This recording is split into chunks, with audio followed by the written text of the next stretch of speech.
I'm gonna pull a Columbo here and kill the mystery right away. I didn't really like Cult of the Lamb. It's a hybrid colony management, roguelite, 2D action game released in 2022 with some really overwhelmingly positive reviews out there. I recently grabbed it on a sale and expected to love it. I've been playing Colony Sims since I could read, and I always dig a game with a distinct art style. Let's get that out of the way right now, too. The art stylization and sound design are top-notch here. So why didn't I like it? Everyone else seems to. It got me thinking.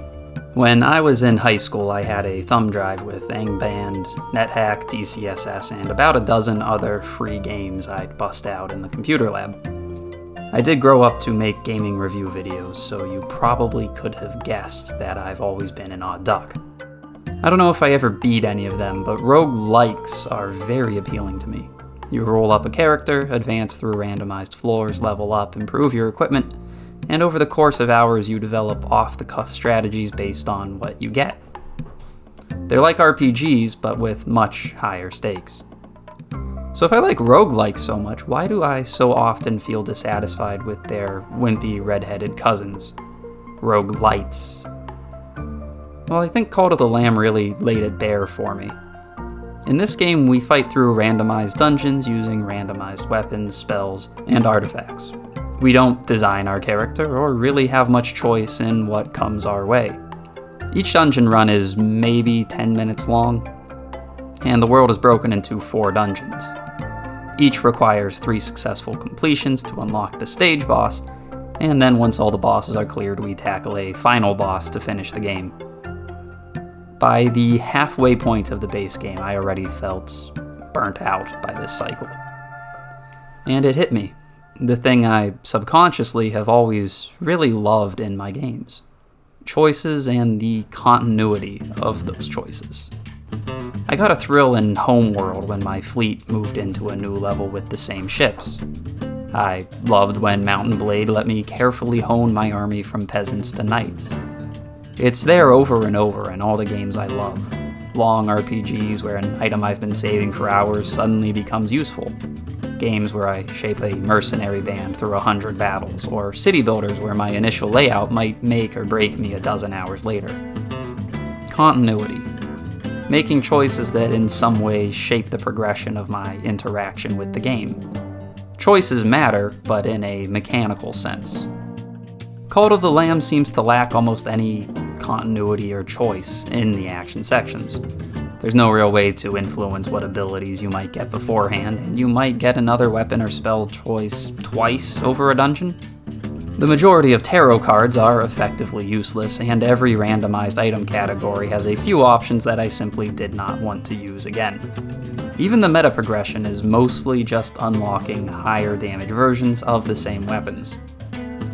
Since they're really very brief and random, there aren't enough chances to tailor your loadout to taste. It doesn't matter tremendously because the combat is easy, but it does kind of suck to get forced to use the claws or daggers for your run, when I really don't like using them. The only decision we get is which skin to make the lamb wear, and some of these feel pretty useless, while others are downright overpowered. Rather than making any decisions that impact how the game unfolds, these action sections seem to have less choice involved and are less fun than rolling a dice 15 times in a row in the Knucklebones minigame. Besides that, the way roguelite elements are most commonly used feels like they're just crammed in to inflate the runtime of a game by causing some runs to get bogged down by useless gear. They really succeed when they force the player to experiment with a large array of interesting combinations, but in something like this, where there isn't even a tremendous risk of failure, it just felt unnecessary. Rerunning the same dungeons 3 times to unlock each boss was just tedious. Moving on to the other half. The cult, the city building side, feels basically pointless. I think it's a combination of issues. Maybe it's because it lacks a difficult driving task, a mega project or something similar to focus effort towards. Or maybe it's because the final goal feels like it's automation of the cult, to eliminate all the boring busy work. But that automation never comes, so there's a literal shitload of boring busy work. Initially, running dungeons is our main source of materials: wood, stone, gold, and little bitty creatures to indoctrinate. Cultists need food, shelter, and someone to clean up their messes. Once they're home, we can put them to work to produce resources if we so choose, but ultimately their purpose is to advance the meta progression of the dungeon sections. We have a few daily tasks. Performing sermons fills a bar based on the number and level of our cultists, and when it turns over, we unlock slightly higher damage weapons for the crusades. They also produce devotion through prayer, which we use to unlock new buildings for the cult. There's a few interesting mechanical ideas, but they aren't very well implemented. We unlock doctrines that affect the way our cult views certain things, and unlockable rituals that provide flat bonuses on a cooldown in exchange for materials. The rituals are so powerful that they pretty effectively remove any difficulty from the cultist management. I don't think my faith ever dropped below the halfway mark. There was also one ritual that, surprisingly enough, completely ruined the game's economy. Using Ocean's Bounty intensifies the rewards from the fishing minigame, and using the ritual will end up netting you more than enough money to finish out the game for some reason. It all felt really poorly balanced. I had every resource in excess pretty consistently and nothing to spend them on. Buildings seem like they can be placed completely at random without affecting the function of the cult in any way. The building area is a featureless plain, so there isn't really any terrain challenge to account for. You just sort of plop buildings wherever and it all works out. I've played a decent amount of colony sims or city builders or whatever, but this one just feels desolate. Like no matter what you do, you'll neither fail nor succeed. And into the automation. Look, I've had a cat. I've spent enough time cleaning a litter box. It's baffling that the driving gameplay loop of the colony section includes a task that people really do not want to do in real life, but there it is. You spend a lot of your time hunting down crap, or else all your colonists get sick and die. You can eventually unlock buildings that let the colonists clean up after themselves, but sometimes they just fail to. There's a lot of purposefully inconvenient choices in the colony section.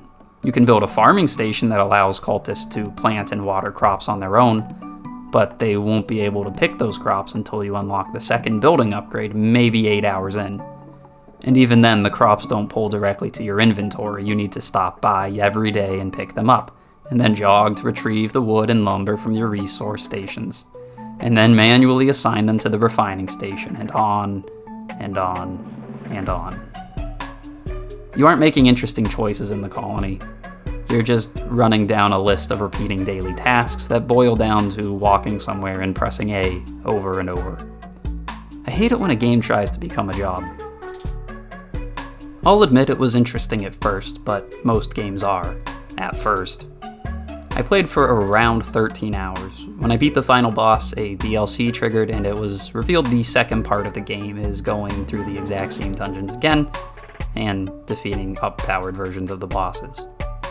I had unlocked the stuff that interested me from the cult and was already frustrated by the excessive remaining daily chores. There's just cosmetics left. So I gave up at that point. I see why people like this game, but I don't. Oh, just one more thing. On the trusty pain scale, I'd give Cult of the Lamb a very painful. Well, that's all for my 38th review. I think I've decided to alternate between older and more recent games with each video. Next up, I'm thinking I'll do the sequel to Hard Boiled, but who knows where life will take me. Thanks for tuning in. See ya.